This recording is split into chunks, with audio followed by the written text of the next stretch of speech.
Living in New Hampshire is great. It's a great state. But I am a little embarrassed because a few years ago, I don't know if you're aware of this, but New Hampshire made the legal age of marriage 16. Yeah, they raised it to 16. Yeah, I couldn't believe it. Right, you know what it was? Yeah, it was 13 for girls and 14 for boys. How did that ever become a law? The only thing I could think was back in the day, that was the way parents made sure their kids moved the hell out of the house. That's like, Billy, you're married, I want you out of here. You gotta drop me off, Dad. I can't drive for 2 more years. Could you imagine 13 and 14? Are you guys high school sweethearts? Not yet.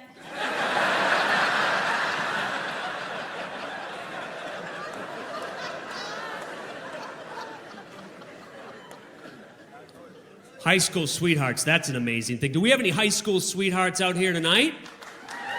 Wow, look at this. Good for you. How awesome is that, everybody? You know what I mean?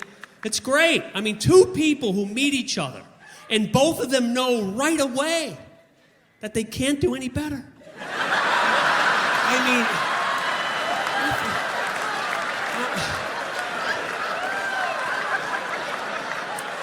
I mean, there's nothing that says love like fear. But look, here's my point, everybody. It's too young to get married at 13 and 14 and 16, even 18. I even think even 21 is too young.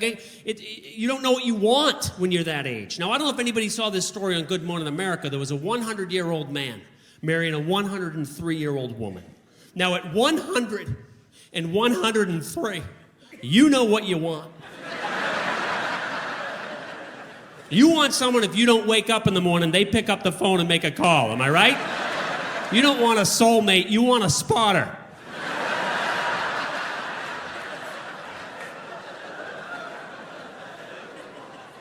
But would you even, if you were 100 and 103, would you even bother getting married? Wouldn't you just date? You know what, why don't we just date? You know, I'm not going anywhere. You're not going anywhere. There's no ramp on this place.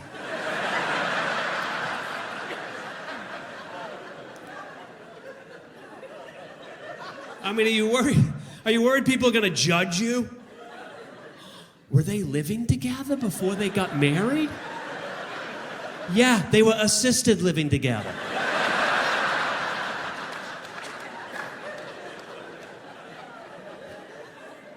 So they interviewed this guy and they asked him what their favorite thing to do together was, right? And he got all blushed. You know, he got all embarrassed. He's like, I don't know if I can talk about that.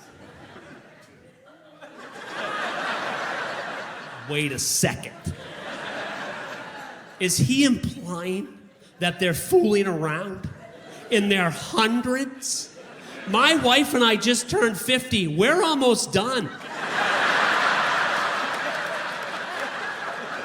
I think every time could be the last. I don't know how many more she's got in her. I gotta be honest. They say you always remember your first. You probably always remember your last, too. 9 years ago tomorrow. It was raining that day. I went to the bank. Seriously, my wife, I mean, I don't know. I mean, just recently, I'm laying in bed with her, and I just put my hand on her hand, and I just kind of like looked at her. She goes, I think I have a concussion.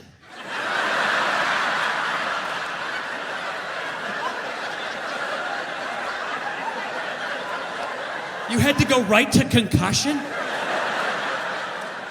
Right? You couldn't say a headache? Like you had to be like an NFL linebacker at CTE?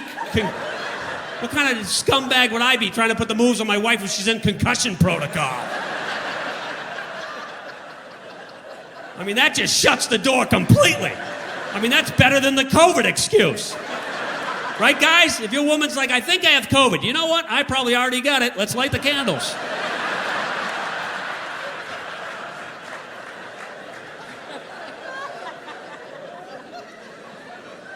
So we're home all the time. Right? She's home, I'm home, and this happens all the time. I'll go in the other room to go see her. She'll, you scared me! I'm like, how did I scare you? You know I'm home.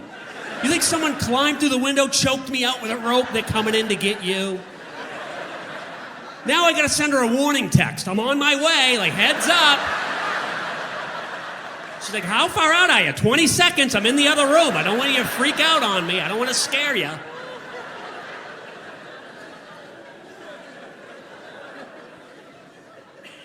And here's the thing.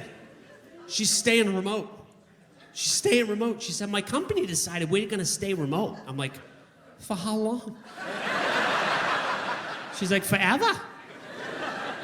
Forever? She's like, yeah, they can save money on office space. Can I help chip in for office space? I'll start a GoFundMe page. I'll do a bake sale, whatever I got to do. I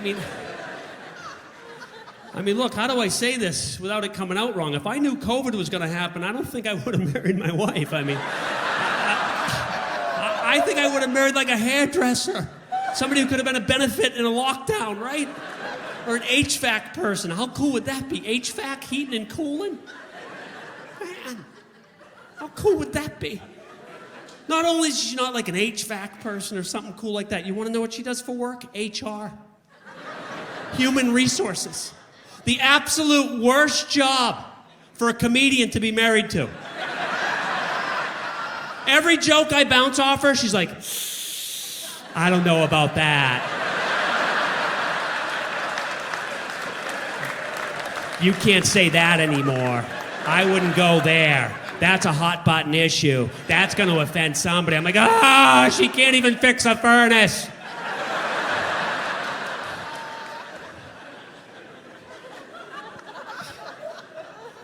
But it's fine. I get it. I want her to be comfy. You know, we're all getting older. You want to be comfy. You know, like when we go down to the beach, you know, my wife walks around in her two-piece, a one-piece with a shirt over it down to her knees. She goes in the water. I'm like, it looks like you fell out of a boat.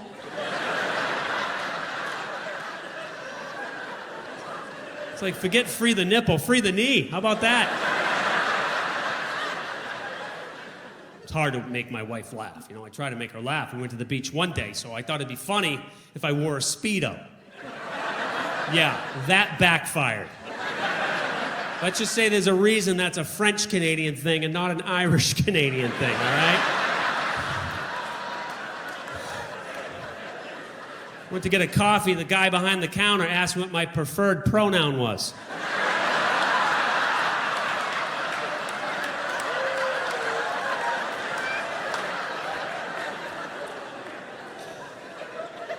I said, he. He goes, you sure about that?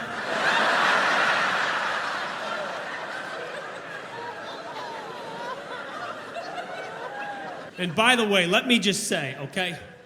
I have two boys, and people ask me, you know, people have asked me, they're like, you have two boys. If one of them wanted to change their pronoun and be they instead of he, how would you feel about that? I'm like, I am completely fine with that, as long as they shovel. They mow the lawn. They do the stuff around the house. More power to them! And that's a pronoun joke, okay? I can't get canceled for that. I got the clearance from HR on that one. Yeah. Because it never ends. She's always telling me about the latest stuff. It's getting ridiculous. I mean, she comes in one day and she tells me about this university that wants to stop using the terms mother and father and wants to start calling dads non-birthing parents. What? How is that neutral? First of all, that's name calling.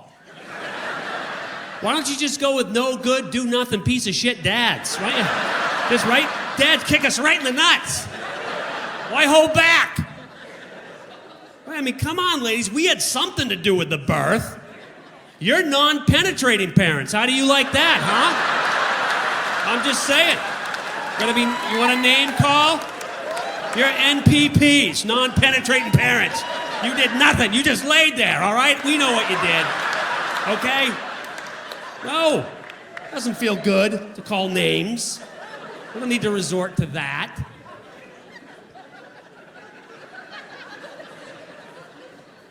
We don't need to resort to that. Look, but I don't know why you're going after the dads. I wouldn't go after the mothers. I mean, look, my kid makes computers. He builds computers. He needs a new motherboard. It's the most important part of the whole computer. It runs the whole thing. It's the brains. I'm not like, that should be the fatherboard. Whoa. No. That's your thing, ladies. Take it, own it, it's you, good. The mothership. Is that not the best ship? Everyone wants to get back to the mothership. It's the best ship, it's the mothership. I'm like, that should be the fathership. No, that's yours. Herpes, I'm not like, that should be his piece.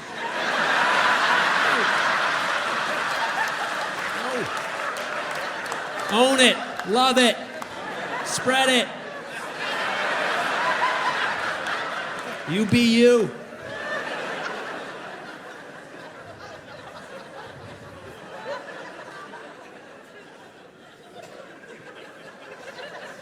And I had a little bit of a dysfunctional childhood. I don't know how many people. Anybody have a little bit of a dysfunctional childhood growing up? A little bit? All right. So basically, I was born in Portsmouth, New Hampshire, and thank you, Portsmouth. All right. And when I was 6 years old, my mom passed away. So my mom's sister moved in to help, take care of us kids, and apparently take care of my dad, if you know what I mean. Yeah, they ended up in the same bed. Exactly. Yes. Very normal, right?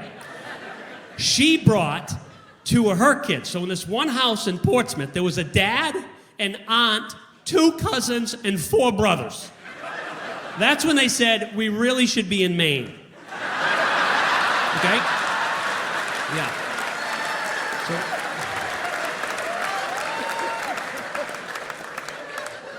So when I got out of the 5th grade, we packed up the U-Haul and we headed north to a town called Kittery, Maine. 2 miles away. It was right over the bridge.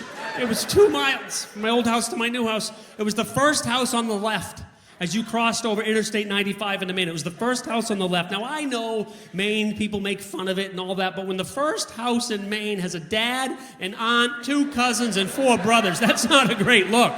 That's not northern Maine. That's the southern tip. That's the first house.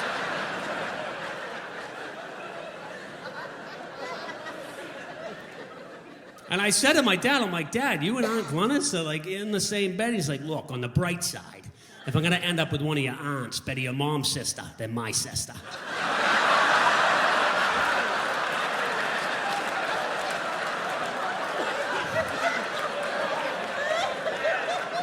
It was the last time we talked about it.